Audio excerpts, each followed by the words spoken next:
നമ്മൾ സ്റ്റിയറിംഗ് പിടിച്ചിട്ട് പുറകോട്ട് യാത്ര ചെയ്ത് എന്നാ അവസ്ഥയായിരിക്കും? പുറകോട്ട് നോക്കിക്കൊണ്ടിരുന്ന മുഴുവൻ സമയം കണ്ണാടിയിൽ പുറകോട്ടുള്ള മരം നോക്കിക്കൊണ്ടിരുന്ന എന്നായിരിക്കും പ്രശ്നം? ഉറപ്പായിട്ട് അപകടം ഉണ്ടാവും.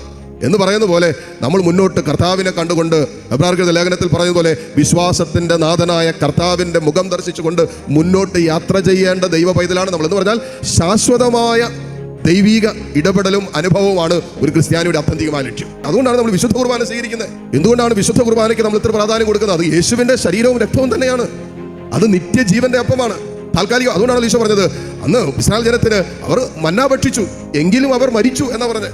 എന്നാൽ ഞാൻ തരുന്ന അപ്പം അത് നിത്യജീവന്റെ അപ്പമാണ്. എന്ന് പറഞ്ഞാൽ നിത്യം ജീവിക്കാൻ ഒരുവന് ഞാൻ തരുന്ന അപ്പമാണ് എൻ്റെ ശരീരവും എൻ്റെ രക്തവും. എൻ്റെ ശരീരവും എൻ്റെ രക്തവും ഭക്ഷിക്കുകയും പാനം ചെയ്യുന്നവൻ ഒരിക്കലും മരിക്കുകയില്ല എന്നുള്ള ആ നിത്യസത്യത്തിലേക്ക് കണ്ണും തട്ട് യാത്ര ചെയ്യുന്ന യഥാർത്ഥ വിശ്വാസികളായിട്ട് മാറണമെന്നാണ് നമ്മൾ ഓർമ്മപ്പെടുത്തുന്നത്.